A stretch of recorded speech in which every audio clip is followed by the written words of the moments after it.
It is being depreciated 12.5% on reducing balance method. Plant is used to manufacture a specific product which has been suffering a decline in the sales due to obsolescence. Therefore, the plant is being tested for the impairment on 1st April 2020. तो जब impairment के लिए testing हो रही है उस time की आपके पास बुक वैल्यू होनी चाहिए, और वो हो रही है 1 अप्रैल 2020, जबकि आपको जो बुक वैल्यू गिवन है, हाँ जी, तो एक साल की आपने क्या करनी है, उसमें से डेप्रिसिएशन माइनस, तो माइनस करके मुझे बताओ कितनी आती है,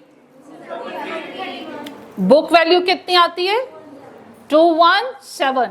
इसका कंपैरिजन किसके साथ, रिकवरेबल अमाउंट के साथ, और रिकवरेबल अमाउंट में किस किस का कंपैरिजन, और वैल्यू इन यूज। चलो भाई ढूंढते हैं,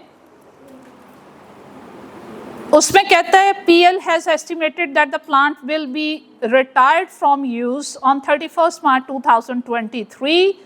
ये 3 साल तक मजीद इस्तेमाल होगा, और जो हमें बेनिफिट देगा वो नेट कैश फ्लोज में भी बताया हुआ है 252, और उसकी प्रेजेंट वैल्यू भी बताई हुई है। और मैंने क्या कहा है कि वैल्यू इन यूज कभी भी लेनी है, कौन सी लेनी है, प्रेजेंट वैल्यू टर्म्स में लेनी है। वो देखो वैल्यू इन यूज के लिए मैंने ब्लू में क्या लिखा हुआ है, प्रेजेंट वैल्यू हमेशा लेनी है, और प्रेजेंट वैल्यू कितनी है 214.6, ये वैल्यू इन यूज हो गई।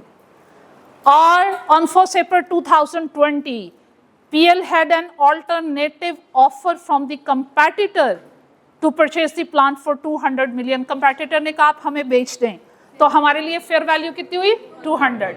इन दोनों में से रिकवरेबल अमाउंट कौन सी है 214। इसका कंपैरिजन किसके साथ करना है, तो ये बुक वैल्यू कम है या ज्यादा है, ज्यादा है। कितना इंपेयरमेंट लॉस हुआ 2.4 मिलियन का। हाँ जी, अभी इस पे इंट्रोडक्शन पे ग्रिप हो गई, बाकी इसके पॉइंट्स कल ऐड करेंगे, मतलब नेक्स्ट लेक्चर में।